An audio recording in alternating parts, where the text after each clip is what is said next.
St. Thomas High School, and here are your morning announcements for Wednesday, November 6th, Day 2. It's Where in the World Wednesday. Quickly identify the specific location of the following images for a chance to win a prize. Submit your guess to St. Thomas Nightly News at lvpearson.ca. Hello, St. Thomas volleyball lovers. Friday Afternoon Volleyball Club is back starting Friday, November 8th from 2:30 to 4. Coach Justin from John Abbott College will be running drills and games for a fun afternoon. Play volleyball and come have fun. Calling all St. Thomas student volunteers. We are looking for students to help at school on Saturday, November 30th at our Broadway sing-along. There are 2 shows, and if you're interested in volunteering your time for this fundraiser, please fill out the form on Managback or see Mrs. Lamb in room 369 if you have any questions. Congratulations to the girls softball team on a great season. We are very proud of you. Now that you are done, please bring your jerseys back to Miss Jackson in TLC before Friday, November 8th.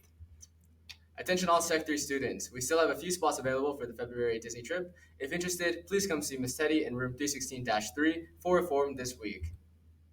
Attention all grade 10 and 11 girls interested in trying out for the juvenile girls futsal team. The first tryout will be tomorrow after school in the lower gym. Come dressed and ready to play.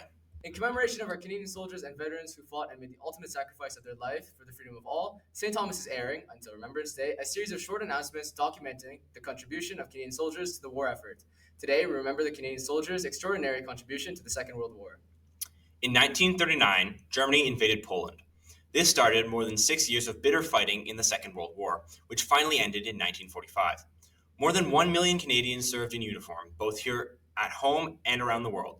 Over 45,000 of our brave men and women in uniform gave their lives, and another 55,000 were wounded in the following battles.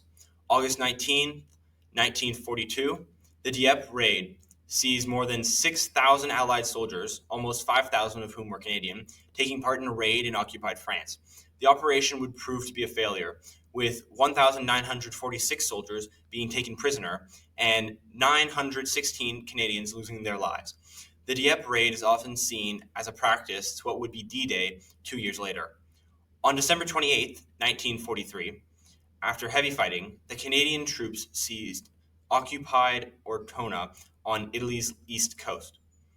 In May 1944, Canadian tanks support the Allied assault to begin the campaign to liberate Rome from the Nazis. Canadians are ordered to advance on the Second German defense line across the Liri Valley in Italy. This is the first time since 1918 that a Canadian corps, a body of troops numbering about 50,000, was to attack on a European battlefield. On June 6, 1944, or D-Day, 15,000 members of the Canadian Army, as well as hundreds of members of the Royal Canadian Air Force and 60 vessels of the Royal Canadian Navy participate in the landings in Normandy with some 150,000 allies. There were 1,074 Canadian casualties on D-Day, including 359 deaths. On February 8, 1945, it's the beginnings of the Rhineland Campaign. General Criar's 1st Canadian Army, augmented by Allied formations, becomes the largest force ever commanded by a Canadian. On April 1st, 1945, the 1st Canadian Army begins its campaign to open a supply route through Arnhem and liberate the Netherlands. Having a knowledge of Canada's experiences during the Second World War is important. The achievements and sacrifices of the people of Canada during this pivotal time of history have a direct bearing on the peace and freedom Canadians enjoy today. Birthday shoutouts. Happy birthday to Adrian C. and Isabella P. That's all for today's morning announcements.